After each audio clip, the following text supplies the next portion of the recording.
Howdy, everybody. Bob Tallman for No Spin Rodeo. No politics, no BS, just hard-hitting news and rodeo commentary from two of the most trusted sources in our sport. Kendra Santos, Tommy Joe Lucia. Listen up. Here we go.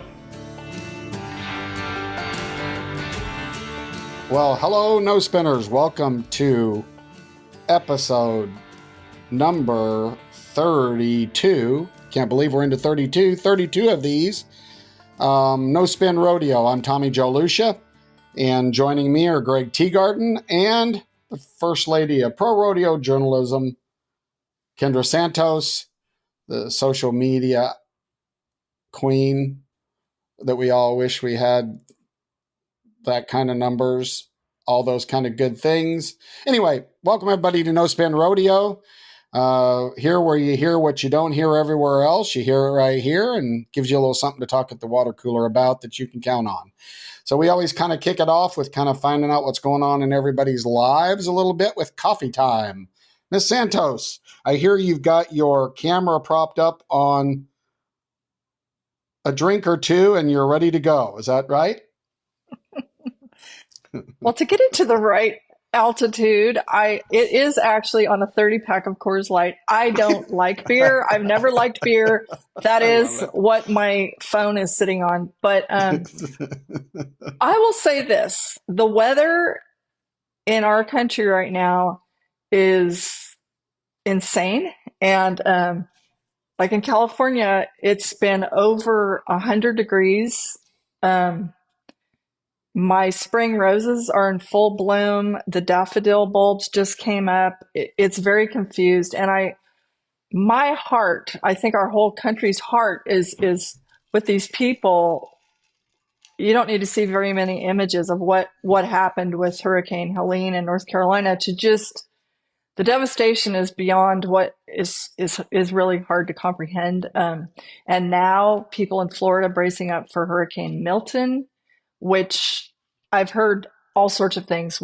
Category 5 might come down to a 4 or 3. I don't know where that's at. I haven't had the TV on today, but just, beyond rodeo, thinking about, humanity and people and families and wishing for the best for those poor people. Greg? It's warm in California. What is it in your new place? Well, we just started getting a little, I don't even want to say chilly, but fall-like. It's in the 70s this week. It's been beautiful, no rain. So definitely feeling for those people that out west that got flooded out. I've seen some crazy images coming back from the hurricane. So it's, these weather events are getting crazy. And we're praying for those people down in Arcadia who have a rodeo next weekend, which I don't know if that's going to happen with this storm blowing through. Yeah, I was going to ask you after the no spin. I was going to say, when we got on our Piranha call, do we know if that is that right in the path of destruction? It's just south of the path, which is the bad side of the storm. So, and we've reached out to them, and they're hoping that Friday they'll have good news, and we'll have a rodeo next week. So. Oh, that's what I think most of those people that live in that go through. While we're talking about that, well, for me personally, I've been in Utah. The fall colors in Utah are stunning. Donna and I make trips out about every other night on the side-by-side to go look at how the trees are changing because we're in awe of the colors. Texas, we came back to Texas, and it's down to 90, which when it's 110, it gets down to 70 in the evening, and you're almost like you need to get a hoodie.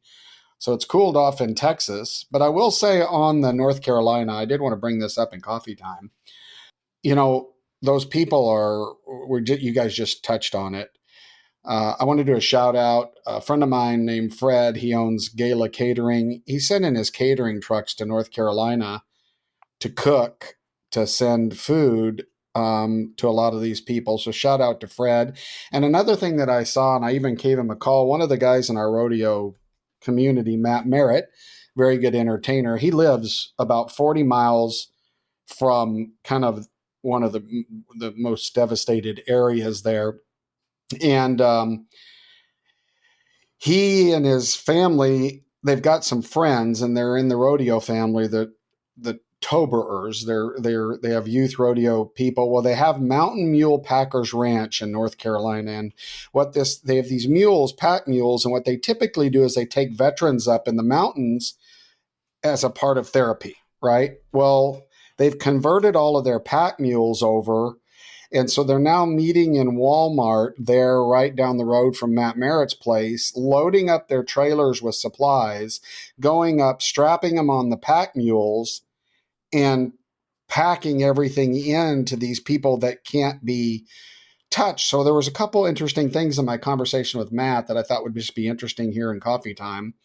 They built a lot of these houses in these mountains. Like if you've been to North Carolina, I remember when we did Raleigh at World's Toughest and stuff, when you're going down the interstate, you don't even know where there's a gas station, right? Because there's trees and it's not like in Texas where you can look down there and say, oh, there's a Love's coming up. You'll pass the exit, right? You better read the road signs, or you don't ever know what's off the exit because it's so thick, and the elevations and things, where these people built these houses right up in the mountains, and all this rain came and trees, thousands and thousands and millions of trees fell, and these people are stranded. And literally the only way that they're getting to these people is through these pack mules and four-wheelers and chainsaws.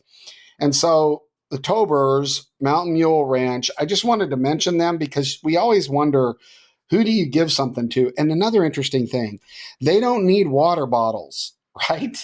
Or goldfish, right? Just like you said, Greg, right now they're packing up mini propane canisters and clothes and stuff because it's dropping at night and they have no electricity and no food in a lot of these homes. He mentioned a 93-year-old man that was up there.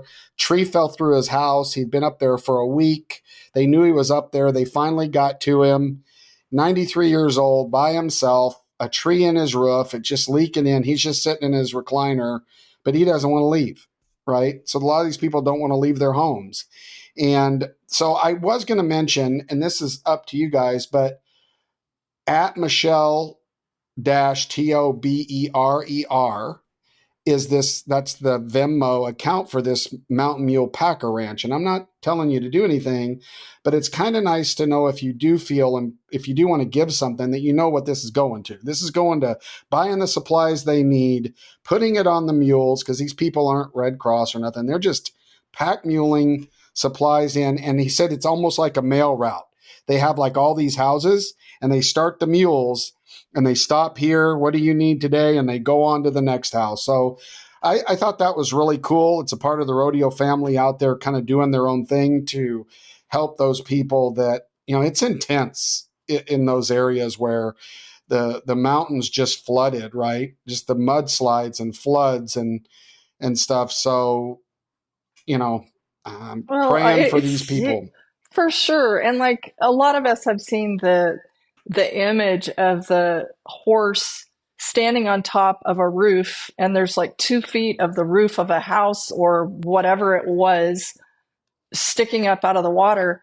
And here came people in like a blow up boat, and they figured out a way to rescue this horse. But like people in your hometown of Weatherford, as just one of many other examples, like they all rallied. They sent like hay and feed and different things. I mean, imagine having animals and you can't, I saw pigs where, they barely have, a nose above the water. It's like, it's sickening.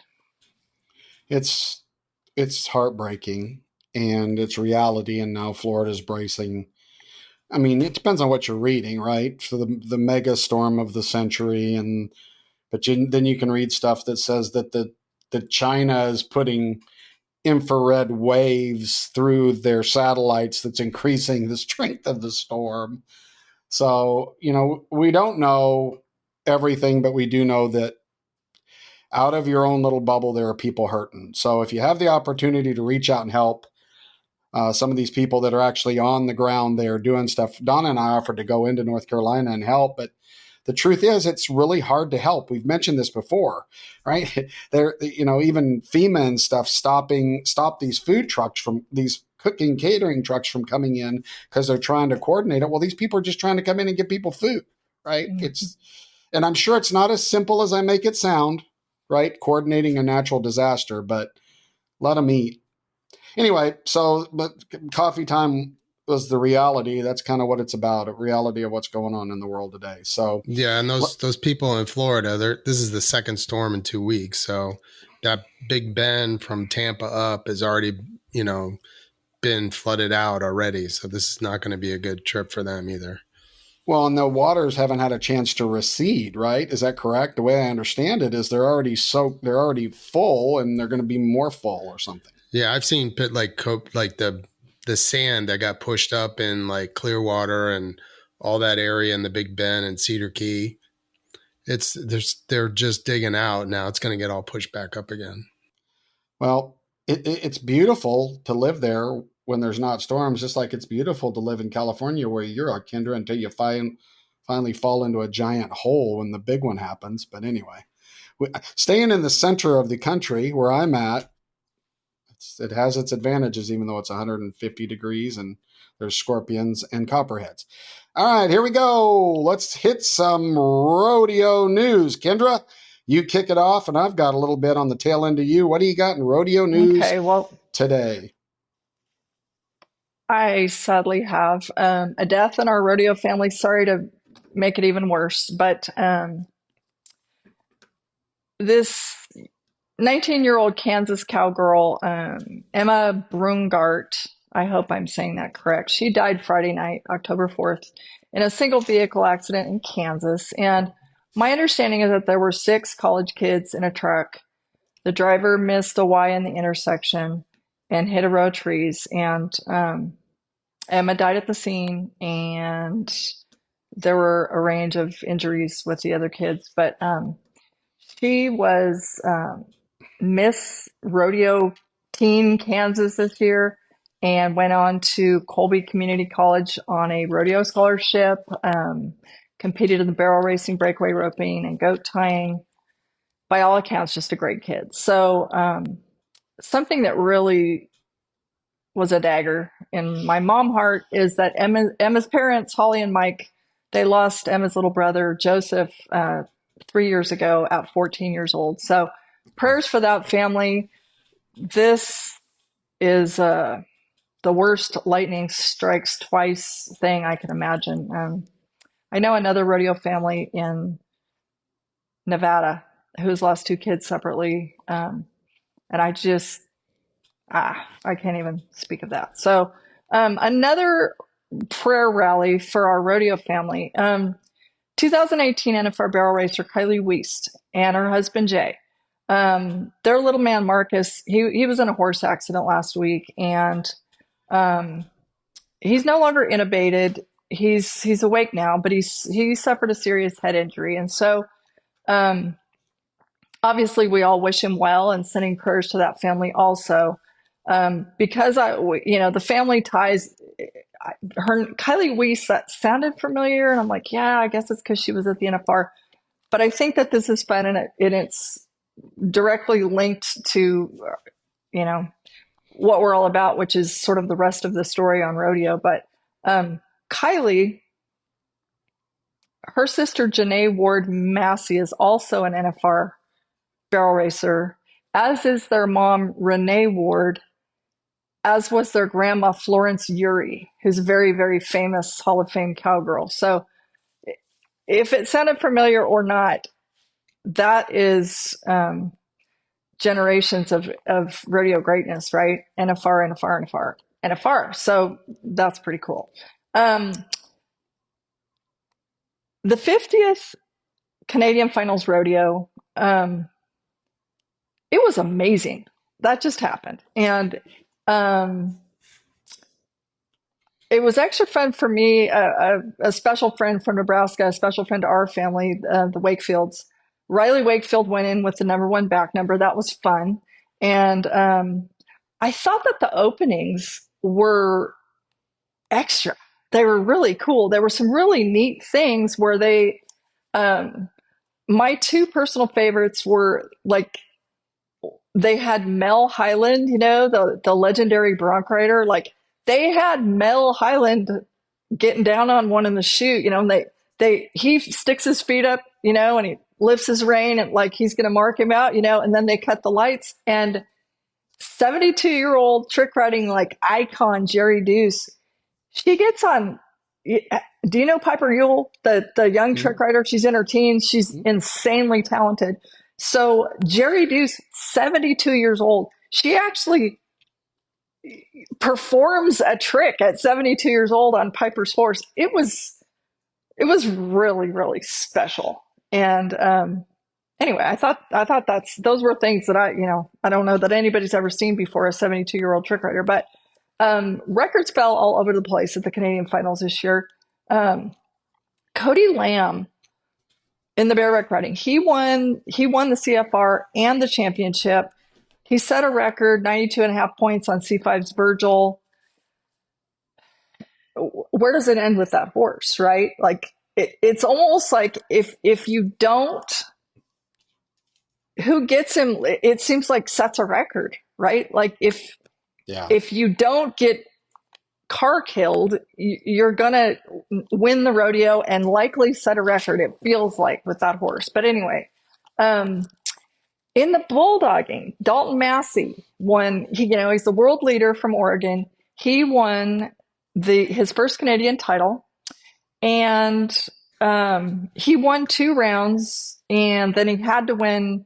He missed his 4th one, had to come back and win the final round, and did it to win that. Brendan Lay, who's a cousin to bareback rider Clint Lay, who was in hot contention with Cody Lamb for the bareback riding title, won the CFR and was the reserve Canadian champ. And the family ties up there are kind of like down here. They never stop. So I thought that was really cool to see a family, at both ends of the arena.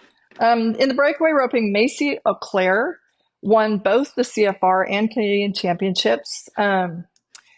Cool fun fact on her was that she had Cody Ohl on speed dial. And my understanding is she would set up her phone, when she's out roping the dummy, and he would be FaceTiming her and giving her tips or whatever. Anyway, Friday night at the Canadian finals, it was her 22nd birthday, and she broke the CFR and Canadian breakaway roping record with a 1-5. She won 3 of the 5 rounds, and it was a pretty dominating situation. And I just think, for Cody Ohl to be mentoring this young woman, and it's part, physical roping tips, and it's part just he did not believe he could be beat when he was the man. And to see him instilling that sort of something in a young cowgirl, I think that's pretty cool. In the barrel race, Taylor Manning won both the CFR and the Canadian finals. Here's something that I thought was interesting. I made a couple of calls on this. So in Canada, the leader going into the last round gets top of the ground. And in this particular case, Taylor Manning and Archie, made it count, won the round, closed the deal. But at the NFR, that's not the case. And so it used to be at the NFR in the barrel race, 15 down to 1 and drop to, every round. Now, in the first round, the barrel racers have decided that the world leader goes first on opening night at the NFR. And then they drop 2 spots. And so on round 2, they start with number 3. And in the 10th round, it's kind of interesting that it starts with number 4. So in other words, if you're right up there at the top, the people that are going to be 1, 2, 3 going in are going to go last on the last night at the NFR. And, one thing I've noticed a lot here lately is that so many rodeos now, every 5, there's a tractor drag, right? And apparently, at the NFR, it's still just a hand drag after each one. Anyway, I think that's kind of interesting that they do it so differently in the 2 countries. But anyway, let's move along. So in the bronc riding, Zeke Thurston, now a 5-time Canadian champ. Logan Hay won the average. pretty fun for people like us who've been forever friends with their dads, Skeeter Thurston and Rod Hay. The team roping is one of those mixed decisions where people from two different teams are the champs, and that's always a little bit hard for me. In this case, I guess, for example, Jeremy Bueller won the year in the heeling, and he roped with multiple people this year. But Kavis Drake is the Canadian champ at the heading. Jeremy Bueller in the heeling. Kavis roped with Denham Ross. Jeremy roped at the finals with Trey Galley. Cash Bonnet, another very famous family, and Logan Spady won the CFR average in the team roping. Logan Spady is also the 2024 Canadian all-around champ. Haven Medjid, who last year he set an NFR record at the Thomas and Mack. He just set a 6.8 second record run at the Canadian finals and is the 2024 Canadian calf roping champ. Zeke Thurston's cousin Bo won the CFR. The Canadian bull riding race was a total shakeup. I've never heard of William Barrows. Don't know if you have. Complete twist and surprise ending because William Barrows wasn't even supposed to, he didn't qualify for the CFR, but he got rolled up because past Canadian champ Jared Parsonage got hurt. Anyway, this kid, whoever William Barrows is, rode 4 to 5 bulls. Nobody else rode more than 2. And he won the CFR average and edged defending Canadian champ Edgar Durazo. Is that how you say it? Durazo. It's I think by just 1,500 for the Canadian title. So the last little thing I'll say, Miss Edmonton was just crowned. Her name's Cody Wilson. She was crowned Miss Rodeo Canada 2025. So we'll be seeing a lot of her this next year. I'll leave it there for now on rodeo news. And I think it's a perfect segue to no spin feedback, which we've been getting a ton of, which we love. And Well, I think at least I've got a handful of news. Oh, great. Let me throw some news in before you jump Okay. in there. Some things that I thought were interesting. Perfect. There were some announcements. Some of you may have found them. I'm kind of on the different side of the ledger than Kendra. I hear all the names, and some of them I know and some of them I don't. But they announced on the livestock for the NFR, the Pendleton Bareback Horse of the Year, Boot Barnes Nightcrawler from Pickett Pro Rodeo. I think that's cool. And Virgil was number 2, interestingly enough, in the Bareback Horse of the Year. And Agent Lynx of Calgary Stampede 3rd. Saddle Bronc Riding Horse of the Year. That's the kind of stuff that I'm most interested in, is this kind of stuff. All or Nothing by Andrews Rodeo. Congratulations, Sammy, on that. Black Tie, Sankey Pro Rodeo. We had this horse. This horse is, I just think, one of the coolest horses to watch, Buck. Black Tie in at 2nd, and Tokyo Bubbles of the Stampede. In at 3rd, Bull of the Year, Big Bank. Never seen this one. Universal Pro Rodeos. Pegasus of Pete Carr and Ricky Vaughn of Powder River. So congratulations. Another thing, they released the list of livestock selected for the NFR. And that's a whole nother podcast about this stuff. But interestingly enough, I just kind of glanced through it. So don't completely hold me to these numbers, but I think they're factual. It looks like Pickett Pro Rodeo has the most bareback horses coming with 11. Calgary Stampede, 17 saddle broncs to the NFR. Wow. That's a lot of horses. Pete Carr with 7 head of bulls. The bulls that 7 head look like the most of any one contractor. So I thought that was interesting. The NFR photographers, there's always some drama in this, but Clint Thompson, Haley Ray, Rosanna Sales, and Alexis Caddy. Looks like they got that. Congratulations. It looks like they always pick specialty acts for the 3rd and the 4th. They do specialty acts in the NFR. Kelly Clark, Bella DaCosta, and the Griffith Gang, Austin Singletary. Some of these people, honestly, I haven't seen, which isn't good if you're a producer. Second performance, Liberty Cunningham, David Whitmore, which I think is Dangerous Dave. I think he's a clown. Courtney Claybaugh, Kate, and Tara Flitton, I think out of the Utah crew. And don't forget that the top 15 breakaway ropers, they'll compete for $300,000. That's an increase of $50,000 at the South Point.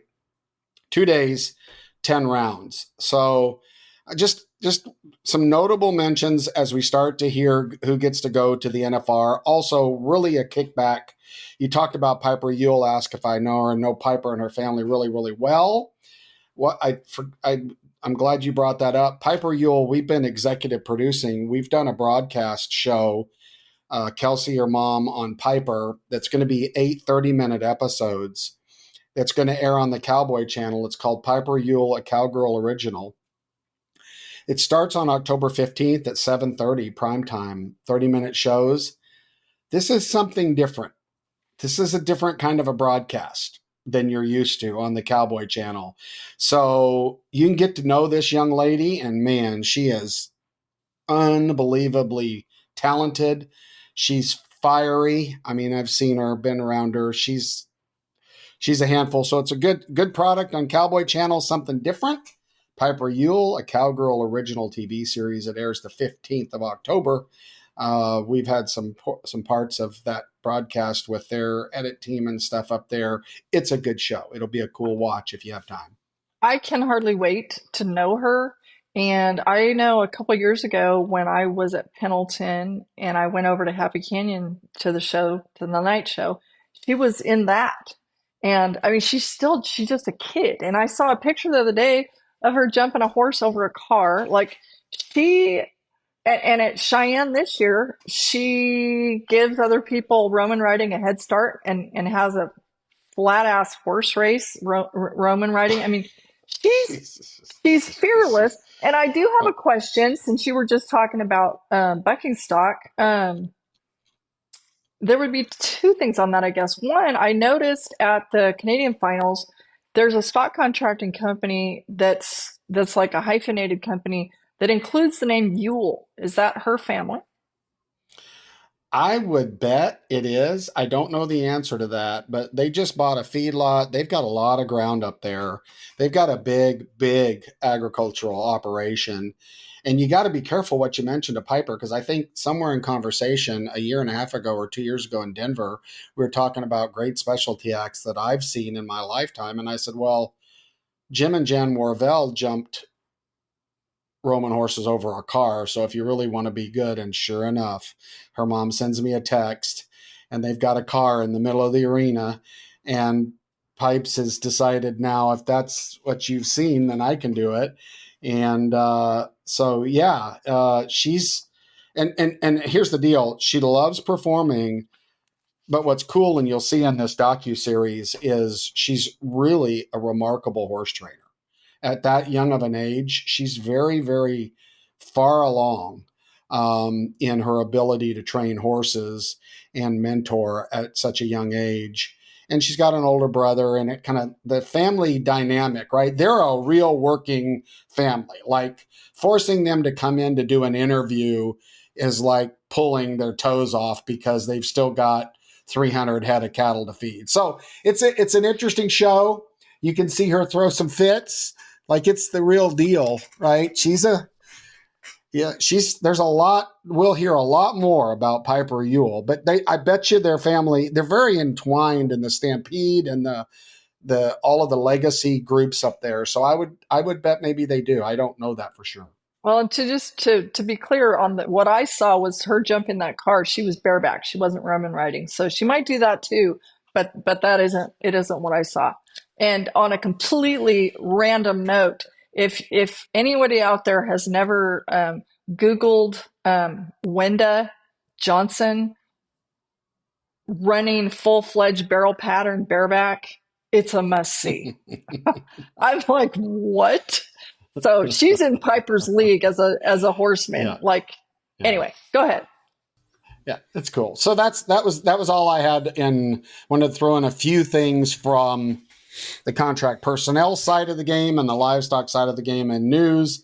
Now we can get into point of view, which you brought up something that I thought was interesting as you start to reflect on No Spin Rodeo. So we'll let you kick off kind of what point of view is, because really, listeners, we're going to take feedback, which we got a lot of good feedback, and we're going to make it the crux to point of view in this episode. But I think Kendra, she's a headline writer, so we'll let her kind of title point of view, and then we'll kick it over to Greg, and we'll run through some of this feedback and tell you what we know that you might not know. So what is it? Well, what is it? I just tell me something I don't already know. Is just like what I would call as a writer, I would call it, that's my working headline. That's like my basic working premise, of what this is going to be about. And to me, the rest of the rodeo story, telling people things that they don't already know, is something that's like become our calling card. And this show is known for it. And I take great pride in it because I think it's cool to not just be, the news of ABC, here's who won, but some extra things that people just might not already know. So that, because, the more it's like a sport. If you're competing in a sport, the better you get at it, the more you love it, right? The more you're just hooked. Well, it's the same with being a fan or having any part of it. I don't care if you're a contestant, a committee, a stock contractor, a sponsor, whatever it is. The more you know, it's like, these are our people. This is our sport, and it just rises all tides within in our sport. So I think it's very cool, and I think we're getting so much feedback, and I think that's also something that we should be really proud of, that people feel comfortable, to come to us and ask if they want to know something, because we do have access that most people don't. So we appreciate that too. Well, our goal is to be news. There's a lot of podcasts that are entertainment. Our goal, as we set off early, is to be news and fact, no political BS involved. I think we've accomplished that. Check, check, check. But commentary is the one thing that I think you're saying that now when people ask me about the podcast, I said it's news and commentary. And I think the commentary is the little gold nuggets that a lot of our listeners we take for granted, that we know that we are able to color outside the lines and know the backstories of things. And we try to make sure everybody understands what we know about the backstory or we find is interesting. So we're going to keep getting better. It's really, it's super cool. And this morning I had an example that's relevant where I called an absolute iconic cowboy and to ask him something. And he said, I just yesterday turned down, a newspaper calling me for comment on this same thing. And I turned it down. But because we go so far back, I'm just going to go ahead because I trust that you will not spin what I say or turn it around or twist it. And that makes me feel so happy, like that people trust us to tell us and trust that we will deliver it correctly. So we'll do our best and we'll correct it if we're wrong. It's sure. Okay to say when you're wrong. So you bet. All right, well, let's get started. Greg, so tell us what we don't already know. We're going to go through feedback. Greg, if you'll read it, then we'll take a shot at answering these for everybody. Well, this one kind of caught me off guard. It's from 502. What happened to Jacob Elder? Okay, so it's Edler. That's you, Kendra. Edler, that's sorry. Yeah, you bet. It's okay. And I called him. And he, for those who don't know who Jacob Edler is, he's made one NFR in the steer wrestling. That was in 2020 when it was in Texas. He won the average, he won the world, and upset the entire. No one saw it coming, whatever, but he won the world, and he hasn't made it back since. And so that person, I'm assuming, is kind of be like, well, now wait a minute, this guy, 4 years ago he was the world champ. So. He did last year at Tucson tear up a knee really badly and had to have major surgery. So he was out for that. He's back. He ended up 18th in the world this year, which is, not a terrible year. He won right at 80 grand. And he told me that he had some horse issues halfway through the year and kind of played musical horse, as he put it, to the finish line. But he has a young one that's coming on that he's pretty excited about for this, 2025 season. He also has a little brother coming on in the bulldogging, Emmett Edler. And it kind of sounds like they'll be, probably in the truck together. Jacob Edler is kind of a wild card. And we learned that about him in 2020 when he would be put on when he won the world, and everybody was like, it wasn't quite Jaco Roper-esque, but it was.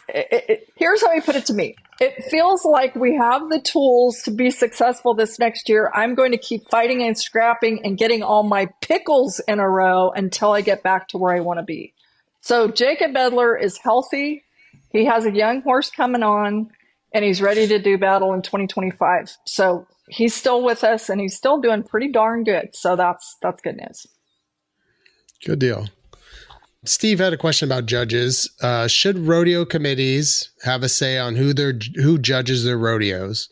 How about stock contractors? Should they have a say in who does or does not come to their rodeos? Everyone who's ever judged a rodeo wants to do the very best they can. I do agree with you that there are a lot of really good judges and a lot of judges that need more experience. I think one of the reasons there are not more really good judges is the pay. It's not worth it for a lot of guys to go judge rodeos when they may only break even doing it. Rodeo committees do not have to supply rooms for the judges, and depending on where the rodeo is, one night in a motel may cost up to half of what the judge will make for the performance. In my opinion, every single professional rodeo should be required to supply room for their judges. Look at college rodeo. Every single college university who hosts a rodeo is required to provide rooms for their judges. If a college rodeo can do it, there's absolutely no reason why professional rodeos can't. Okay, well, I'll take a swing at this one. You got to put things in perspective a little bit, I think. Before you start comparing professional rodeo judges' careers with college rodeo judging careers, we don't have the exact pay and everything. For instance, Utah Days of 47 Rodeo, we provide rooms for our judges. I think some rodeos do that. It's at their discretion. I don't know the exact pay for rodeo judges, but I would venture to say it's probably under $300 a performance, if I'm guessing. I probably could look that up and find out. But the problem is everything's gotten so much more expensive. And specifically, do you think that the rodeo committee should have a say in the judges that come? There's probably an angle that I could say, yeah, maybe. Should stock contractors? No. You're opening up a whole can of worms there, in my opinion. I think that as rodeo progresses and more money gets into the competition of it, like in bull riding now, you're going to have to get to the point where you put some real time and thought into the people that are deciding who gets that money. It's going to have to get better. The judging systems are going to have to get better. The technology is going to have to get better. We've talked about that. These judges should be put in rooms and, frankly, probably sequestered. I mean, if you really wanted to get down to it, they probably shouldn't be able to sit around and have a conversation with the guys that they're going to use a pencil on later, I think. I think that pro officials in pro sports have a job to do, and that's to enforce the rules that the leagues have put into place, make the best call at the time. And so I'm not going to reopen the can of worms about, good judges versus bad judges and young judges and old judges and all that junk. So to answer the question, no, I don't. I think they should get rooms. I think they should get compensated. But I think that needs to be segmented with the amount of prize money being delivered at the rodeo. Again, the word in this business that you're not allowed to say is tiering, but still, there should be some real thought put into who's judging Houston and who they're commingling with and all of that at a rodeo that size compared to a $500 added rodeo, which I think should matter and should be good judges. I'm just saying that if you're going to have to start focusing on this, you better focus on the top tier events that have huge implications. And you better make sure you don't give anybody the opportunity to either be accused of screwing with the judging system, stock contractors, right? Any of that? No, that they should come, they should do their job, they should be great at it. And in my opinion, they even shouldn't be commingling with the people that they're deciding their fate on. So that's what I've got on judges. Okay. The next one's from Oklahoma. It's a correction. So someone says there's a little correction from this episode, which was the last one we did. The video of Wacy Shala trick riding was with his sister, Madison Shala, not Madison McDonald. I'm very proud to say I know the Shalas very well. We're all from Weatherford, Oklahoma area. Wacy was in my 4th grade class, and his sister, Madison, is a very talented trick rider and overall great human being. She gives great trick riding lessons to aspiring trick rider girls. Hopefully, she will be at the NFR someday. Needless to say, we are so proud of Wacy and Madison. They are hard workers and great kids. I got this one. I am the one who misspoke, and I made a bad assumption. When I saw Madison and trick riding, I jumped straight to Madison McDonald. So my bad on that. And I will say, very gracious correction. Thank you. Because the full comment started out with, first of all, I love the podcast. And it ended about that the Shalas are great kids, which is so awesome because I don't yet know, a lot of us don't yet know Wacy Shala, who's a bareback riding, bull riding phenom and is in the top 5 of the world all-around race this year. But he's 18 years old, and we're looking forward to knowing him. And it's wonderful to know that he's a great kid, and in addition to being a great young cowboy. So that's very, very cool. So perfect. Thanks. Mm-hmm. Our next one's from 713. It's an etiquette comment. So I'm watching the Governor's Cup national anthem. Not sure where else to put this out at. Please advise women they do not take their hats off during the national anthem unless they're in uniform. Thanks. Stepping off the soapbox now. Keep up the good work with the podcast. Now, let me have this. I love feedback that's not about standings and lineage and stuff that bores me to death. This one's interesting. I think this is cool. So I think this is cool. So I had to do a little research. So the national anthem, this all started way back when someone deemed an etiquette that the beautiful women with their fancy hats on did not have to try to remove them for the national anthem. The men's hats were typically ugly and could just be removed, so they should be done so. However, good no spinning sir, it is not true that women do not have to take their hats off unless they're in uniform. What I have found, zero proof that this is real. But what my research has found is this, that a woman may leave her hat on during the playing of a national anthem when they're indoors, unless it's considered a unisex hat. Now, don't you? I know everybody's unisex. Yeah, I know. Okay, a unisex hat, which is like a baseball cap or something like that. When wearing a unisex hat, a woman should follow the same guidelines as men. So here's what I'm going to boil it down to. It's the same thing with the prayer.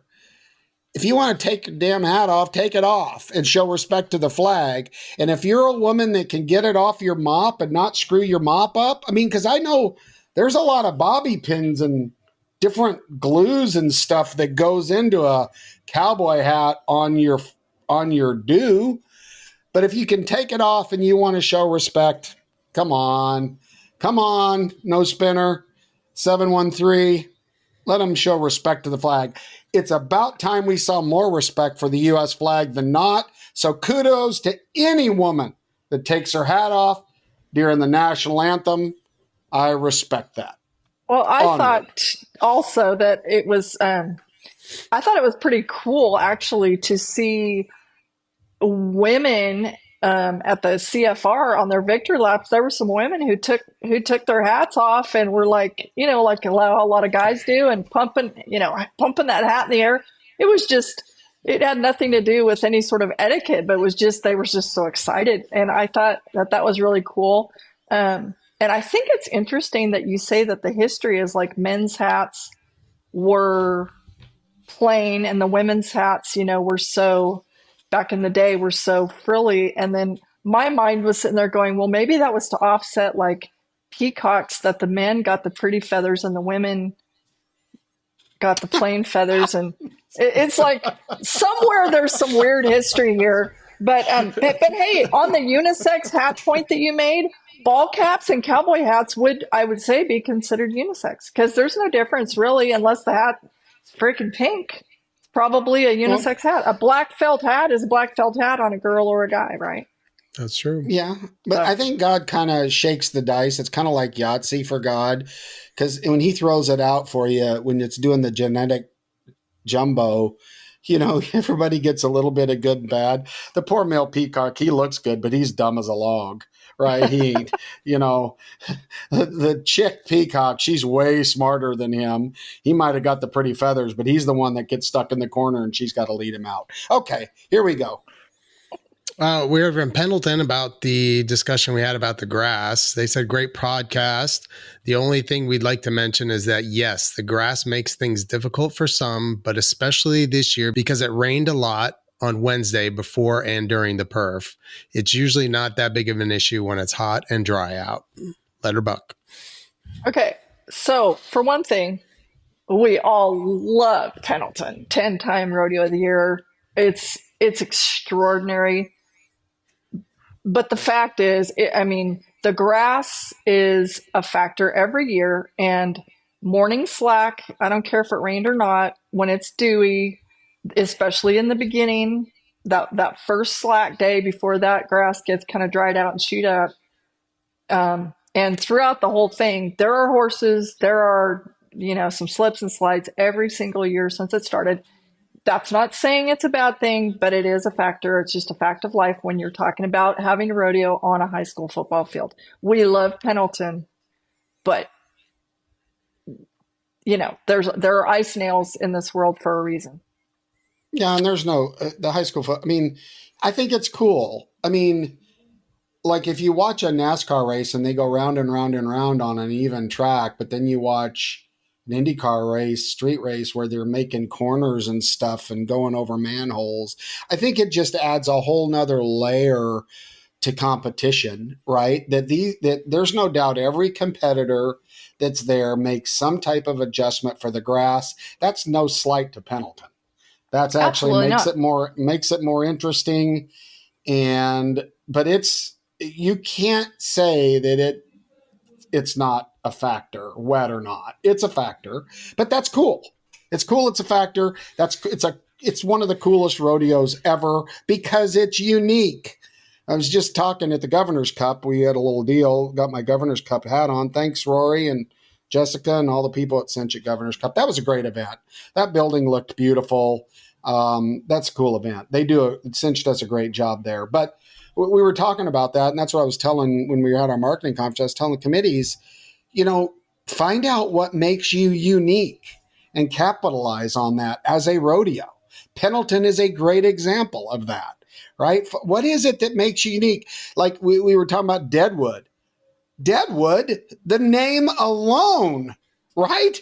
I can't think of a cooler name than we're having a rodeo in Deadwood. That's just cool. Capitalize on that. Committees out there, figure out what makes you unique and go out there and make something of it. So congratulations, Pendleton. Well, I did find the East Coast equivalent of Pendleton. The Bonifay Rodeo is held on a high school football field. Is it? Is it on grass? On grass. Okay, really? I'll say this. It's the only other one that's on grass. Okay, but I had some cowboys tell me that where it's different, at least this is what the cowboys told me, is that there's been another rodeo somewhere too on grass. But they said what made it less slippery was that some of these other committees with rodeos on grass brought like sand in, and they said it made it less slippery.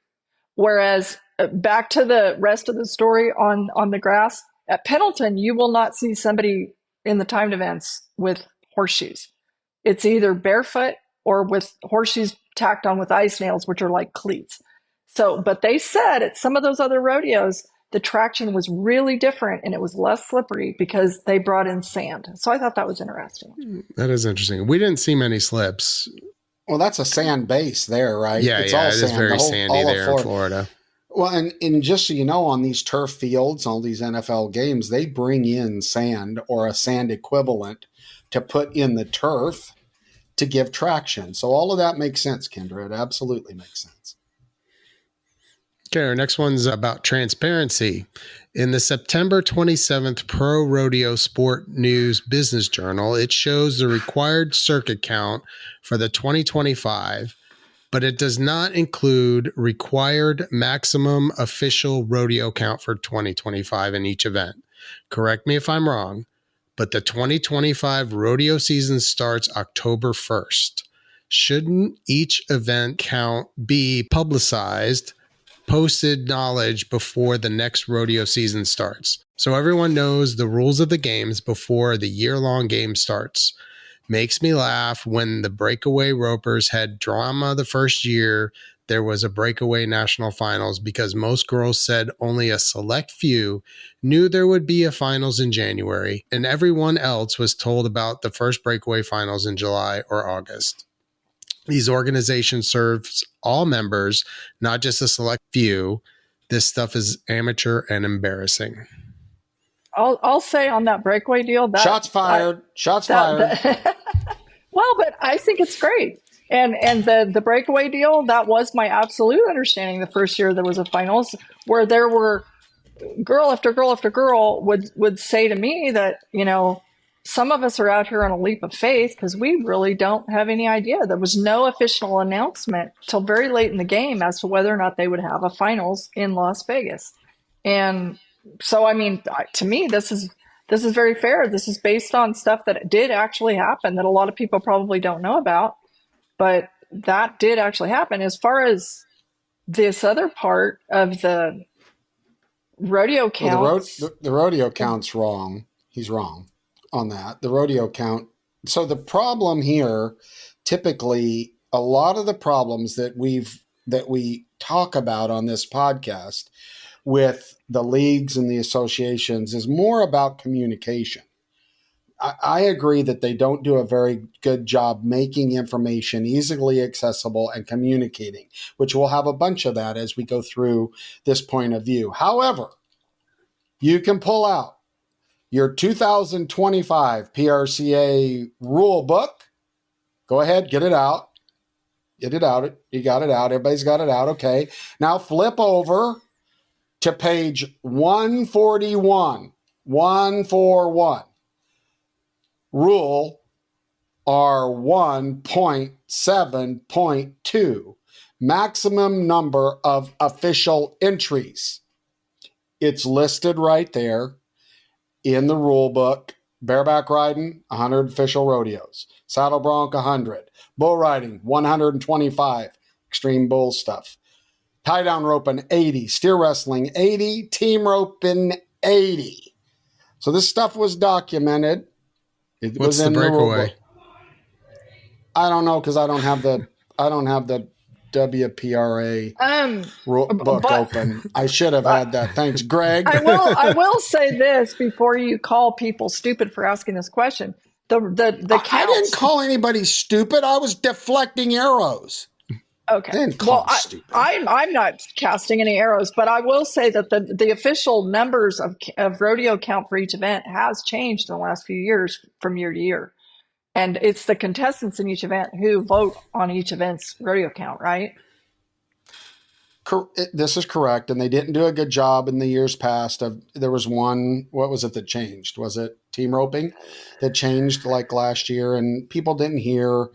But I'm just saying, this because I double checked. This was documented, and I think from the league or the offices, PRCA's offices, if it didn't change and it's in the rule book, we don't need to worry about it. And again, communicating these things, you know, putting it on the website with, in case you didn't know, here's the official rodeo count. That probably wouldn't be very hard, Mr. PRCA webmaster. and then they would see this and it would diffuse some of this. But the fact is, credit where credit's due. Not calling anybody that's a no spinner stupid. They're all brilliant. I mean, chess champions. But it is documented. Okay. Another little tidbit that I think is interesting on our tell me something you don't already know. In case people don't already know this, for the let's just take Stetson Wright as an example on this. For the all around, you can count 70 rodeos. So if you're Stetson Wright and you can count 100 in the saddle bronc riding, 125 in the bull riding, and 70 in the all around, he has to when he enters a rodeo, he has to say official or non-official for these 3 different things, right?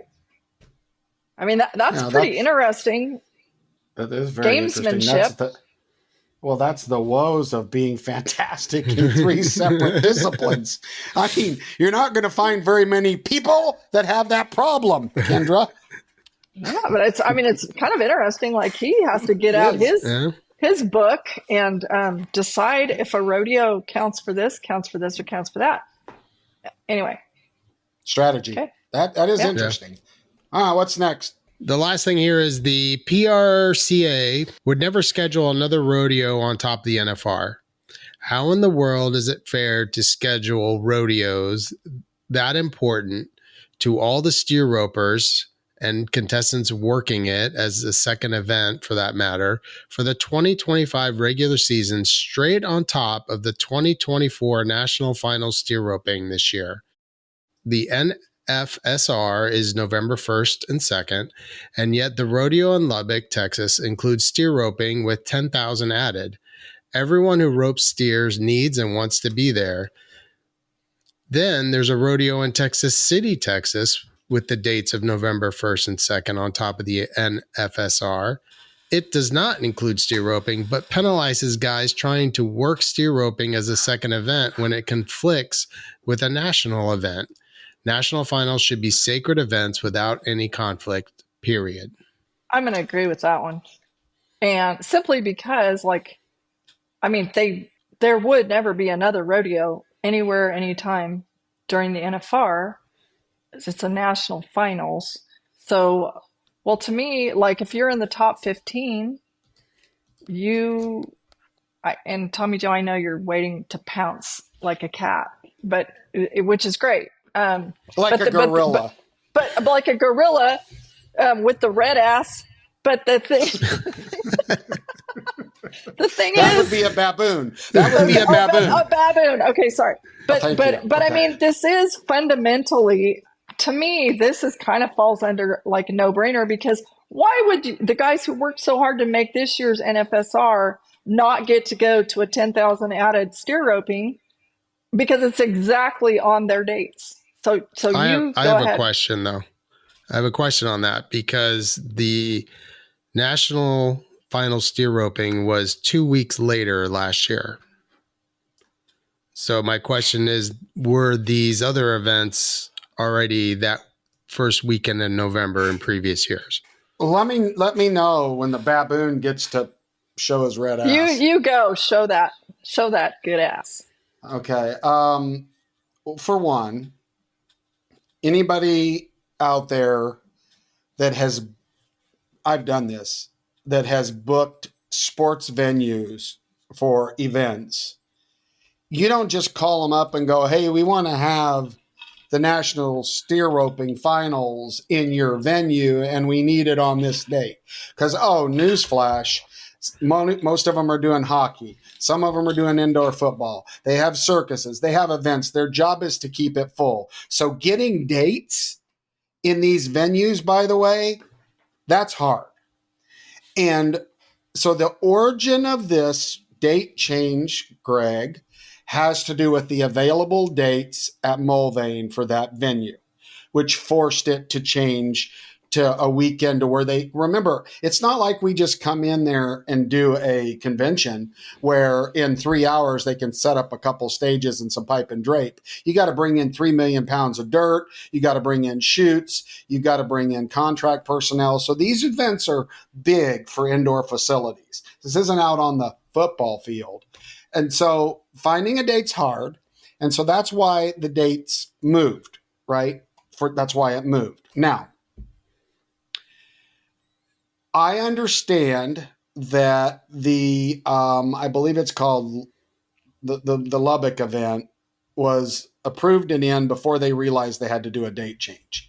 The PRCA has fixed that, by the way, and it's in the deal. The PRCA administration, we questioned them on it. They're on Monday, October 28th at 11 a.m. They're going to do all of the steer roping, okay, for that event on Monday the 28th. So those guys can do both.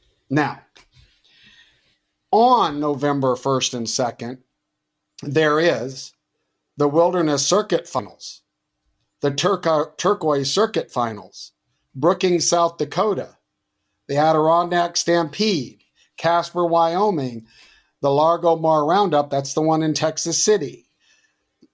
I don't know how you're going to, I don't know that I endorse wiping off any other rodeos during the steer roping finals because it may negatively affect a person's all-around chances. I mean, the nature of our game is committees put on rodeos in their markets. They add money so that the contestants can win them. The contestants decide if they want to come. The committees need to decide when they have their rodeos. Should the PRCA not allow any rodeos during the steer roping? I just named 2 circuit finals during that weekend. You know, that's a big ask in a relatively crowded fall season. So, no, I think Coleman. I mean, this creates some conflict for all around guys, and some decisions that have to be made depending on where your goals are. But Kendra, so you're advocating, you think that there shouldn't be anything else happening on November 1st and 2nd. Is that correct? Well, I'll say this, and I wasn't even aware that there were a couple of circuit finals. That's rough if you're trying to make it. Say you said turquoise circuit, so that could easily happen to somebody if they're trying to make it to the NFSR, and then maybe they're a team rep or a tight end repper. I do agree with this point about Texas City, and I'll say why, unless somebody changes my mind. I agree that Texas City, Texas shouldn't be on top of the NFSR, because if you take,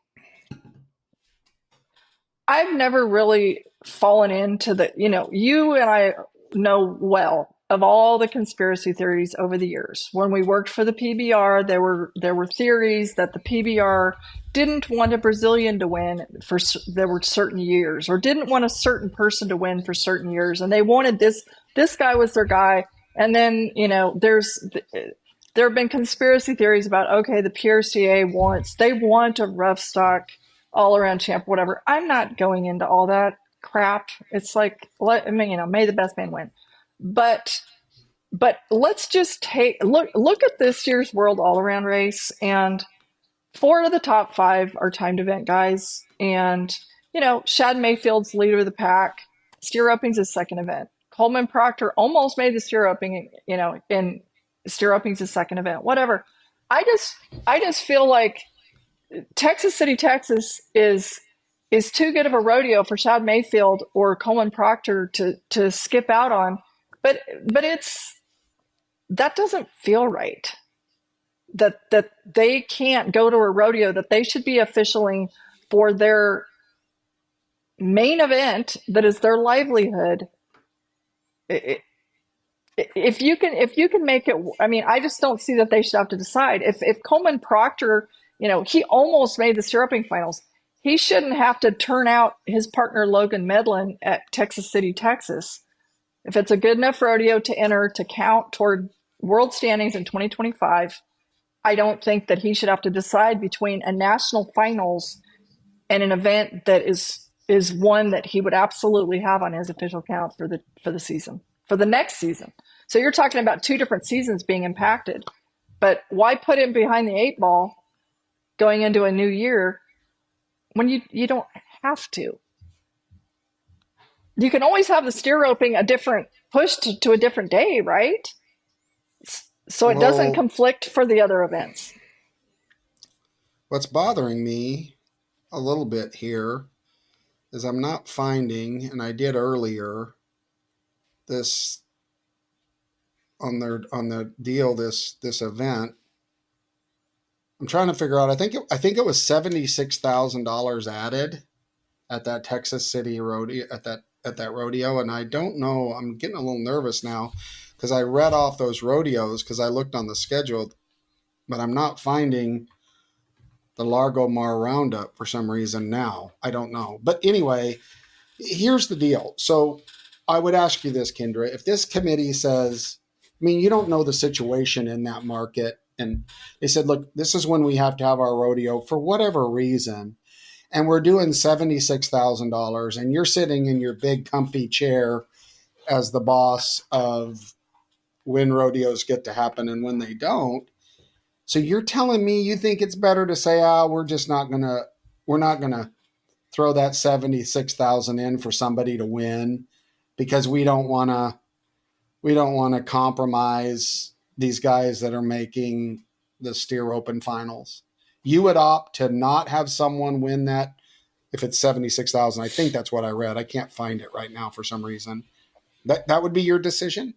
If they said, look, this is when we have to have the rodeo. I'm not saying to cancel the rodeo. You know what? If everyone has taken every possible look at this, and if you're going to tell me that every avenue has been exhausted, well, I don't know that. We'll talk. But I just don't.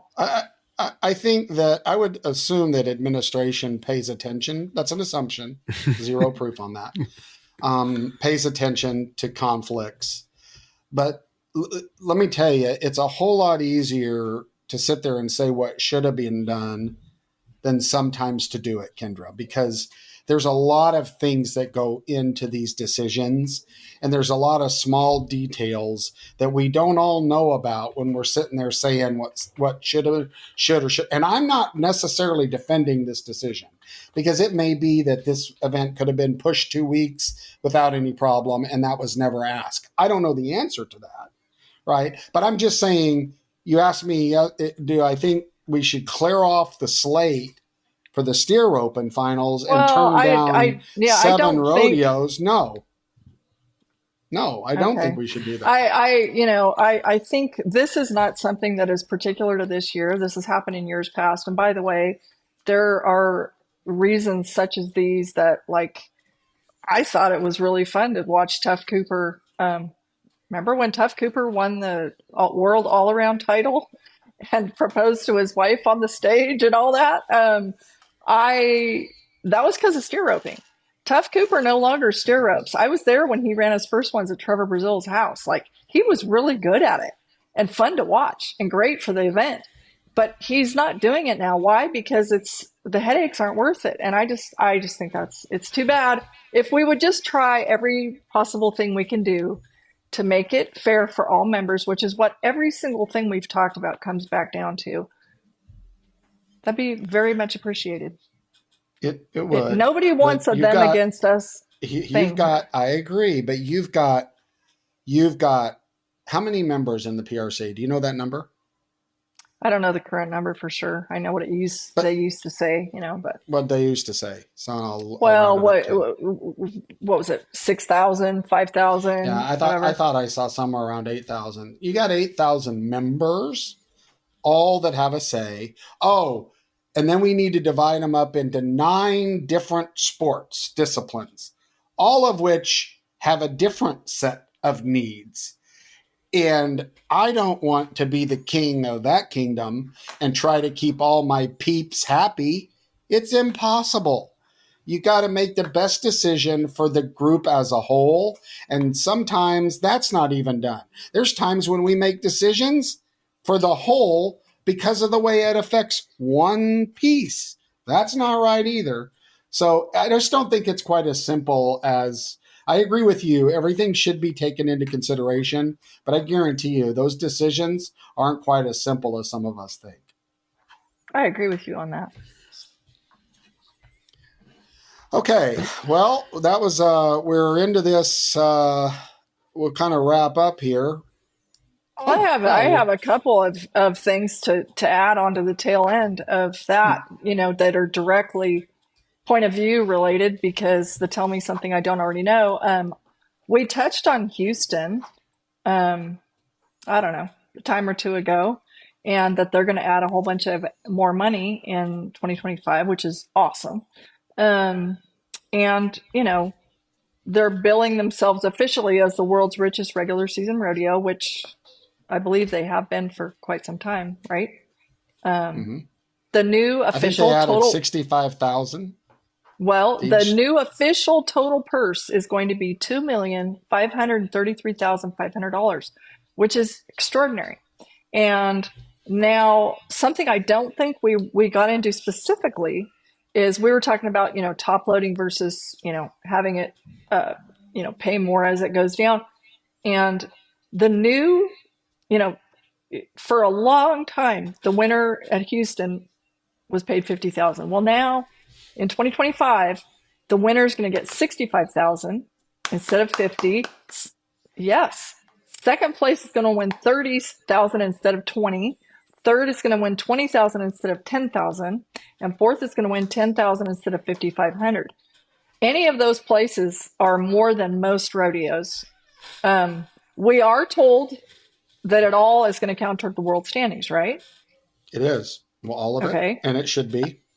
And by the way, if you're the committee, obviously you want every penny to count. That's obvious. So I thought it would be interesting because I remember, 15 years ago or something like that, having these big, lengthy conversations in person with people like Fred Whitfield and Cody Ohl over.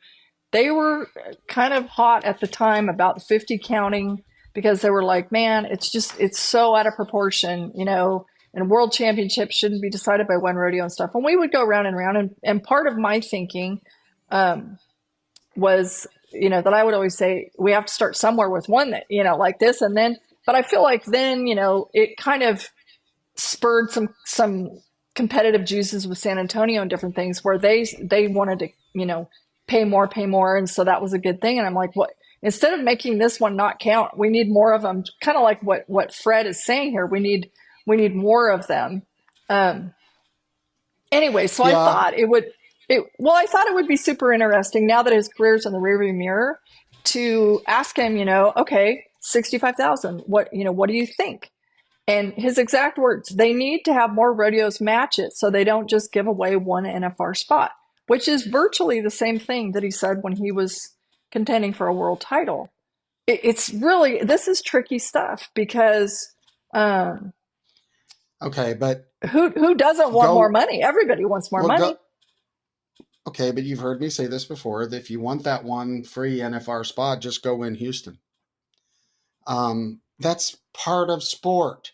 And by the way, and I don't have the exact numbers, but all of the numbers are going up. It's not as skewed. It's all relative. By the way, I hear that there'll be 60 of the tour rodeos, the Cinch Tour, the Pro Rodeo Tour rodeos.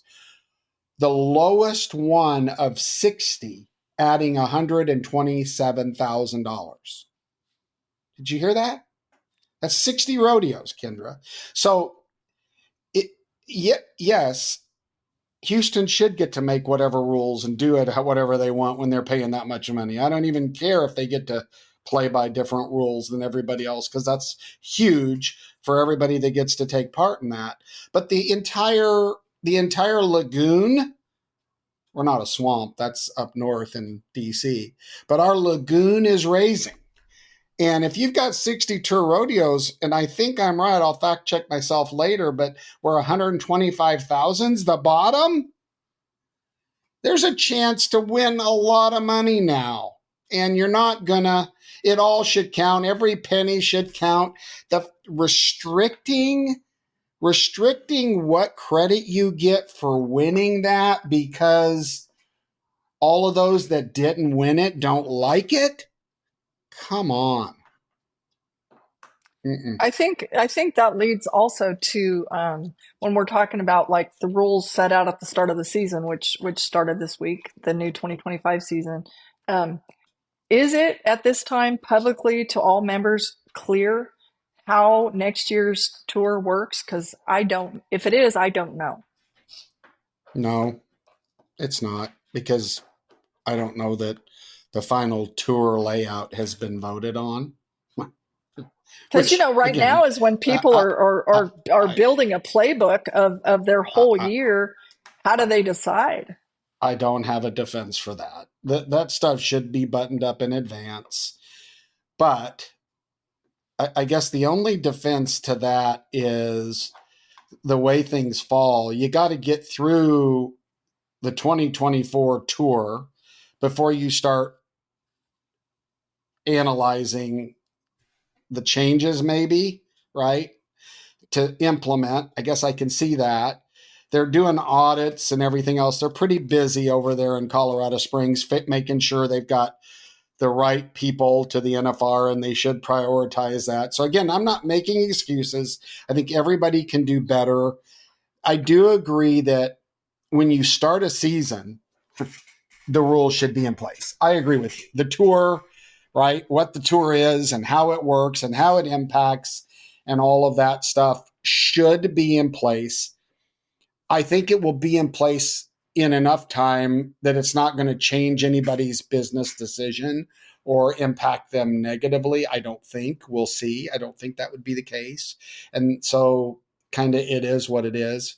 But I agree with you. I would like to see all this stuff buttoned down, but here's the nice thing. This lagoon is growing. There's more money in Western lifestyle now than there's ever been, which is creating change and new territory to figure out. And we're going to continue to make some mistakes and figure out how to live. But by the way, people can pay their ranch bills now. Like there's real money that can be won. And like we've always said, maybe world champions won't be selling used cars when they're 45. Right. And that's a good Right. thing. And that's fantastic. And it's like, but we talked about an episode or two ago about like people not knowing which certain rodeos, if you won those smaller rodeos, were buys to, for example, Mandan, which was 2 weeks before the end Yep. of the regular season. Yep. That's fair Yep. for people to know Yep. now, because if Yep. they need to save a Absolutely. rodeo, then Yep. they need to know now. Well, Don't they go to don't. one this week. They've got 80 rodeos. I mean, you're right. They should know now, but they've got 80 rodeos to save. I mean, I agree with you in principle that it should be done, but it's not devastating if you found out shortly after the NFR, right? I mean, you've got a handful of big rodeos in the first quarter. You're really mapping that. Truth is, you're probably really mapping that stuff out back into there, into 2025, right? Am I wrong? I mean, there may be some Poindexters out there with hats that are really trying to figure this out right now, but a lot of these guys aren't at this point. You got 80 rodeos to play with. Yeah, I mean, in principle, you're 100% right. I'm just saying the actual impact, is this an unfair situation for them in the present moment? Oh, Nah. I don't think anybody's intentionally trying to hurt anybody with it, but it's kind of like what we were talking about the breakaway ropers before. If some people know about it now, they would know. I mean, I just had a fascinating conversation with first-time NFR qualifier Kyle Dennison, who just made it in the team roping. The gamesmanship and the things that happened right there at the very end were insane. Of him, he had no clue that he was going to make it to the Governor's Cup or whatever we're calling the Cinch playoffs in Sioux Falls. he had to doctor's release Albuquerque to get a rodeo back for it to count. I mean, it's so crazy how tiny it gets. And we're not disagreeing with each other here. All we're doing is saying if everyone can know the rules of the game as soon as possible, very publicly, not just a few people, and whether or not, you know, if in a, event director happens to tell you because you get up at Slack the same and he mentions it. No, like every member knowing ABC, here's everything we know as of today. And on an ongoing basis, as things evolve and change, if it could be very, very public to all the members, that should just be so appreciated. And it would just prevent a lot of, Well, to go back to what I said earlier, they do a very, very, very poor job of communicating. Right? The communication process from a global perspective to the sport is not good. We have to work to find the answers, and usually it's because of the people in our phones that we're able to call to find the answers.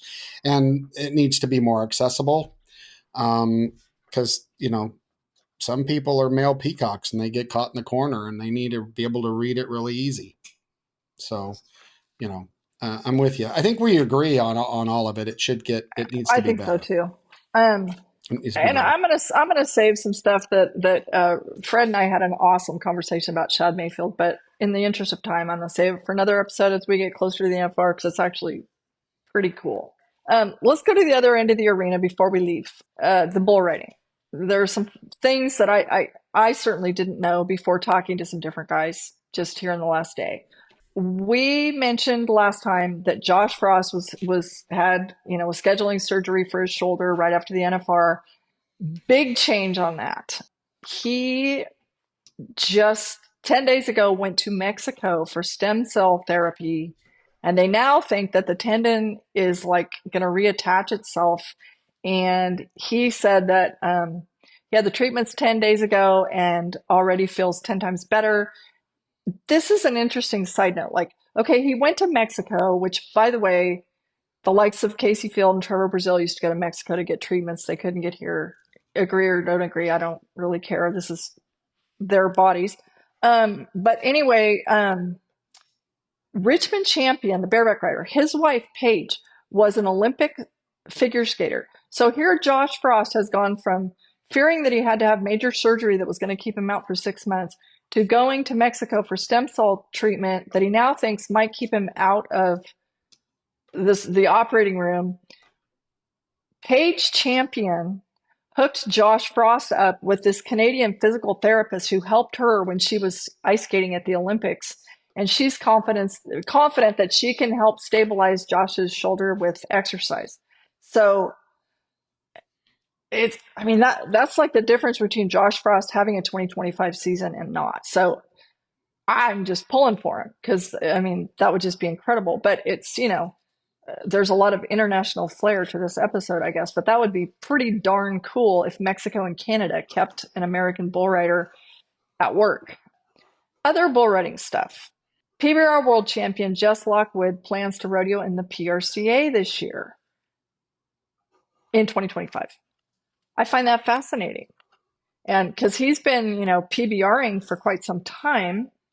And then that, of course, is the opposite of 7-time world champion in the PRCA, Sage Kimsey, now being over at the PBR. Fascinating. And on the breaking bull riding news, what? It's not that fascinating, but keep going. I think it's fascinating. Like when you start finding out like the reasons and the different things that have happened. Here's the last one on the bull ring that I think it's breaking and it's interesting.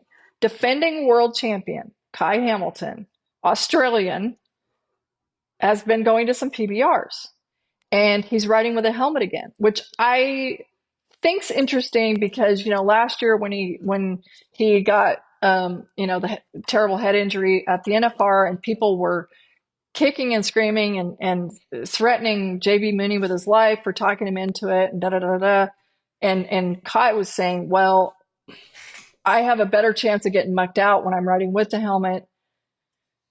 We're tall. Anyway, it was a whole big thing, as most of us remember. But I just learned something that I never knew before that I think is really fascinating. So JB Mooney and Kai Hamilton, I have the scent of JB Mooney's influence on Kai Hamilton's decision to go for the PBR, because now JB, $7 million man, is coaching over at the PBR, right? And those two remind me so much of Tough Hideman, I can not even imagine. But I just learned this.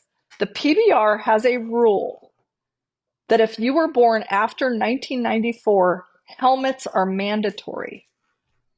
The older guys are grandfathered in to wear a hat if they so choose. Did you know that? Yeah, I did. I did not know that. Yeah, and they should be. I mean, sometimes you have to force people to do what's smart, and it's a dangerous sport. And I've sat with Donnie Gay and heard all of the old timers, specifically the old timers, and some of the rugged guys saying, your perception of where you're at and all of that. But all of that's true. Ty Murray could get off. He knew how to get off. He got off of bulls correctly and saved himself. But that's not the case with a lot of these people. And even Ty Murray and Tuff Hedeman and the greats of today, on the right bull at the wrong time, you're going to get jerked down. Okay. I don't care if you're trying to make it to 8 seconds and that bull's got a lot of drop and you happen to be a 16th of a second wrong on your positioning or your reaction time, your face is going to come, you're going to get polled. That's that part between on the head of the bull, and they should wear helmets. So I think it's a good rule. And back to your deal about fascinating. How do I say this nicely? This is my baboon coming out again. It's not so fascinating to me. And I'll give you some numbers. PBR teams, 13 weeks. 13-week season. The average team member makes $120,000 in 13 weeks. That's awesome. It is awesome. But it makes it real clear why, if you're riding good, you're probably going to go to PBR. If you're not riding good and you're looking to keep your name in the lights or whatever, or even a place to reset, you're probably going to go and rodeo. And if you look at baseball, they have the triple A's. It's real interesting. Really, really talented pitchers come up and pitched in the majors, and they send them down to triple A. Oh, what are you doing? They're resetting them. They're giving them a chance to succeed and strengthen their arm and fix whatever it is that's going on in their head or with their delivery. It's the same thing we're seeing happening in the bull riding, right? That, there's two leagues here, and there's no doubt, whether you like it or not, that the PBR at $15.5 million this year paid to bull riders, right? I mean, I think they've got 800 bull riders, right? Or something like that. But really, there's only about 200 in there, really. 100 that are good. You're looking at these guys making, and by the way, if the PBR rolls their tour with their teams, which is going to happen eventually, it's going to happen. Teams is, whether you like it or not, teams is where it's at in bull riding right now. It's where the money is. It's where the fans are. It is a unique concept that I believe it'll be teams for the future in the PBR. I don't think they'll have a regular season for two reasons. They can't keep putting guys on bulls forever. I mean, you used to have a break, right? You're 27 or 28 weeks and you had a break. Now you go right to teams. You're on for 13 weeks. They can't do that. The human body won't work. Yes. And at one time, part of the thought process, going back to remembering that the PBR was founded by the world's best bull riders who came from rodeo, they took the summer break so guys could rodeo if they wanted to at their option. But you know what? That number, the fact that in a 13 summer season, the average guy's making 120,000. Hello, Well, yeah, hello. and imagine when they merge those two tours, which is coming, right? When it's all just teams, which is what I predict it'll be, you're talking about the number one guy on each team making $1 million. $1 million, right? And the MVP getting, I don't know, 5 million a year. I don't know when you combine all that together what it shakes out to, but I predict that that's where it's going in the future. I think they're trying to figure it out. It's not a simple thing. I think they know they can't put these guys on this many bowls. But back to your point, and it sounds mean, and I don't mean it that way, but Sage should go to the PBR. Okay. There's a part of me that wishes Sage would have concentrated on becoming a legacy, getting that buckle. So Sage is kind of a unique one for me, Well, right? his But lifelong dream, was to tie Donaghy's record, as we all know. And I mean, but then again, so to me, but I respect everybody's decision. And I was just thinking to myself, okay, Paulo Crimber's kid, John, he's extraordinary. Just was the MVP of the teams, right? He's just a kid. And so for right now, it's like we will never see John Crimber in the PRCA. But I would have said that a few short years ago about JB Mooney, and then here he came, and he went and came but and went to the when Thomas did and he Mack. come? I understand. I understand. Yeah, By the same token, I will say that I get it, and more power to the people who are making decisions that are best for their families' careers. A bull rider's career obviously is not very long. And when you have a person like Josh Frost doing both, it can't be a complete shock that the chance for injury increases. Of course absolutely. it does. But Absolutely. think about somebody like that. How much money is he making, and how exciting that is? Like, these guys can actually set themselves up for life in a pretty short window. That's extraordinary, and that's what we're all after. That's what we want from more people. And so the fact that some of this stuff is even possible is so exciting. I'm just saying, I do fall short of the when people want to say all the bull riders in the PRC suck. That's not true. No, it's not true. But if you start to look at it, the PRC is becoming a cultivating ground. You look at this TJ Gray. There's no doubt, right?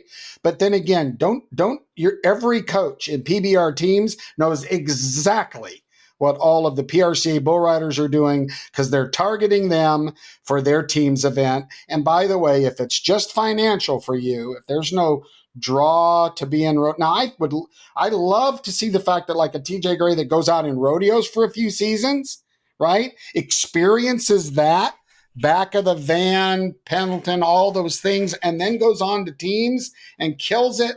That's get rid of the jealousy. That's exactly how it ought to be. That's fantastic. Josh, at some point, Josh is probably going to need to pick. I don't know that, but at some point, right? Physically, Well, mentally, financially. he said he's not 100% clear with his own self about it for 2025. He's still, he's a Frost. He's crunching some numbers and calculating risks and all that kind of stuff. But it is ultimately, to all the conversations we're having, extraordinary that we're even having this conversation about Cowboys making this kind of money. Well, we're an hour and a half into this, so I'm going to cut this off. The baboon is going to jump off his branch. We want to thank you for joining us today for our episode of No Spin Rodeo. We're really proud. We've got great numbers. We ask you to do us a favor. Keep sending that feedback. We would love for our point of view to be able to be feedback like this a lot, because it's really cool. Thank you for sending feedback. Send us some more. Give us your thoughts, whether we agree with it or not. We'll talk about it. But this has been episode 32, No Spin Rodeo. Tell your friends about it. And by the way, we'll be letting you know where to find us at the NFR. Come watch us live and in person for No Spin Rodeo. More to come. A lot of fun times. Be safe out there. Be blessed. Have a great day. We'll see you in 2 weeks. For all of us here at No Spin, be safe.